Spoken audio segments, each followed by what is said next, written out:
Hi viewers, welcome to our channel. ప్రస్తుతం మనతో పాటు సీనియర్ జర్నలిస్ట్ దాము బాల సార్ వారితో మాట్లాడదాం. నమస్కారం సార్. సార్, ఇవాళ అసెంబ్లీ సమావేశాలకు నల్ల కండువా కప్పుకొని వెళ్ళిన జగన్మోహన్ రెడ్డి గారి చెవిలో రఘురామకృష్ణరాజు గారు ఏదో చెప్పారు అని చెప్పేసి ఒక వార్త వైరల్ అవుతుంది సార్. నిజంగా మరి రఘురామకృష్ణరాజు గారు ఆయన చెవిలో చెప్పారా, ఏం చెప్పుకుంటారు, మరి దానికి జగన్ గారి రియాక్షన్ ఏ విధంగా ఉంది సార్? రఘురామకృష్ణరాజు ఇంట్రెస్టింగ్ గై. ఆయన ఎప్పుడు ఏదో ఒక ఆరోపణలో వార్తల్లో ఉంటాడు. జగన్ మీద ఆయనకున్న కోపం అనేది ఇవాళది కాదు, గత 5 ఏళ్ళ నుంచి మనం చూస్తున్నాం. ప్రతి సందర్భంలో జగన్ మీద అసలు ఆయన ఏకైక జీవిత లక్ష్యమే జగన్ని వ్యతిరేకించడం తప్ప ఇంకోటి లేదు అన్నట్టుగా ఆయన ప్రవర్తించారు. దాదాపు డైలీ ఆయనలాగా అసలు అంతసేపు మీడియాలో కనిపించిన ఇంకొక వ్యక్తి ఆంధ్రప్రదేశ్లో ఎవరు ఉండరు. 24 అవర్స్ మీడియాలోనే ఉండేవాడు. డైలీ అయితే ఖచ్చితంగా రచ్చబండనో ఇంకొకటి మాట్లాడుతూనే ఉన్నాడు. అవి కాకుండా ఆయన ఇండిపెండెంట్గా వీడియోలు చేయడం, ఇలాగా దానికి ఆయనకేమన్నా అవార్డు కూడా ఇవ్వాలి. ఒక రికార్డు క్రియేట్ చేశాడు. అంటే ఒక జగన్ మీద ఈ స్థాయిలో ఇంకా ఏ వ్యక్తి కూడా ఎప్పుడు కూడా ఇలాగా మాట్లాడు. అటువంటిది ఇవాళ వాళ్ళిద్దరూ అసెంబ్లీలో ఎదురుపడ్డం, రఘురామకృష్ణరాజు జగన్ చెవులు ఏదో చెప్పడం, ఈయన సీరియస్గా రియాక్ట్ అవ్వడం, ఇది పెద్ద ఎత్తున వైరల్ అయిపోయింది. ఇవాళ అందరూ మిగతా అన్ని విషయాలను పక్కన పెట్టి ఇవే చూస్తున్నారు ఈ న్యూస్ని.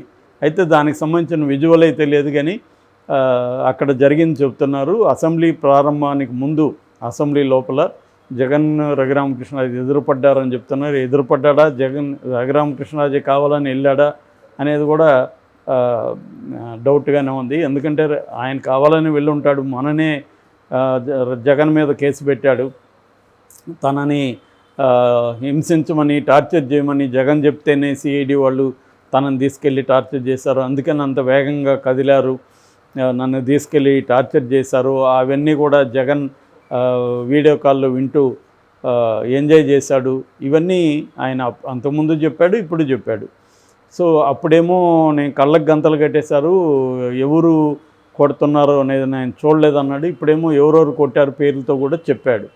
సో దాని మీద కేసు ముందుకెళ్ళలేదని కూడా నిన్న గుంటూరు ఎస్పీని కూడా కలిసి రఘురామకృష్ణరాజు ముందుకు తీసుకెళ్ళమని చెప్తున్నాడు. ఈ కాంటెక్స్లో రఘురామకృష్ణరాజు కావాలనే జగన్ దగ్గరికి వెళ్ళి అతని చెవులో ఏదో చెప్పాడు. కొన్ని నిమిషాల పాటు వాళ్ళిద్దరి మధ్య ఏదో చర్చ జరిగింది. దాని తర్వాత సీరియస్గా రియాక్ట్ అయ్యాడు జగన్ అని అంటున్నారు.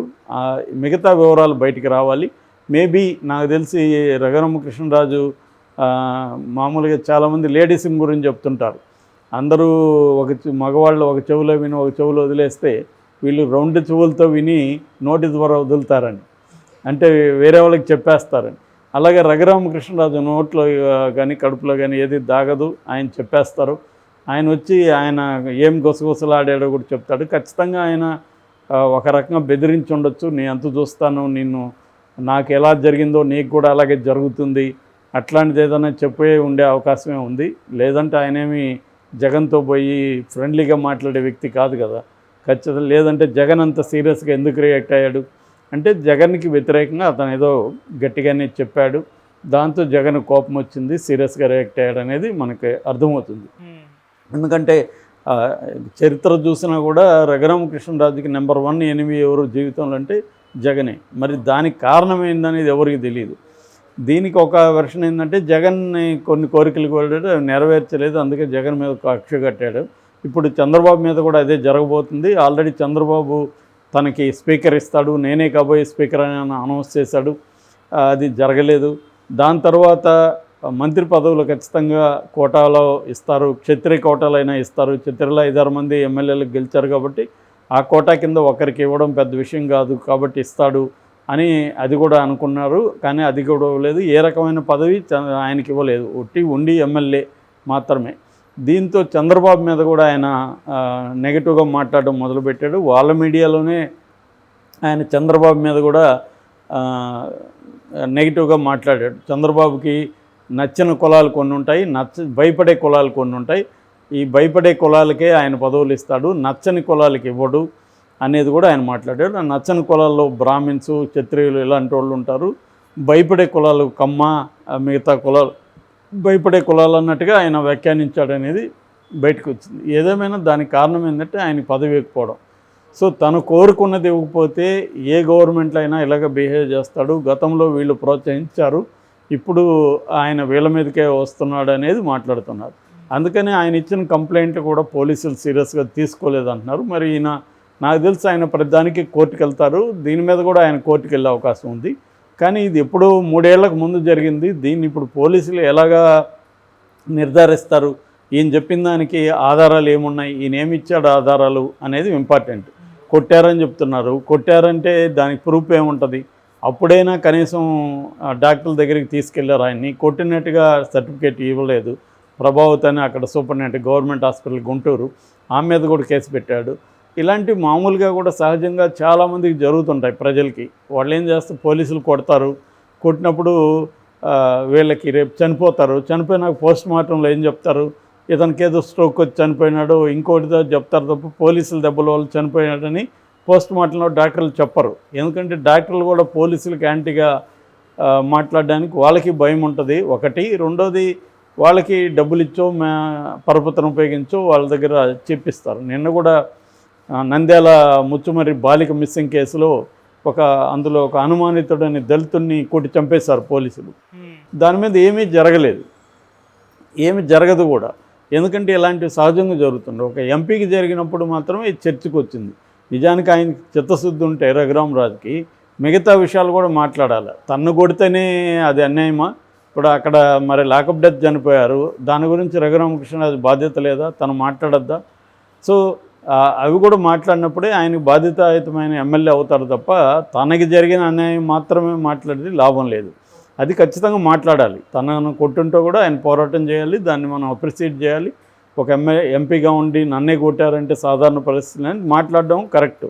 కానీ ఇదే ప్రభుత్వంలో జరుగుతుంటే పోలీసుల జులుములు దాన్ని వ్యతిరేకించట్లేదు ఆయన. అక్కడే ఆయన డ్యూయల్ నేచరు అర్థమవుతుంది. అంటే తనకు జరిగితేనే మాత్రం మాట్లాడతాను, నేను ప్రజలకు జరిగితే మాట్లాడను అన్న ఇది క్లియర్గా కనబడుతుంది. ఈ కాంటెక్స్ట్లో జగన్ చెవులో ఆయన ఏం చెప్పాడు అనేది ఇప్పుడు పెద్ద చర్చ.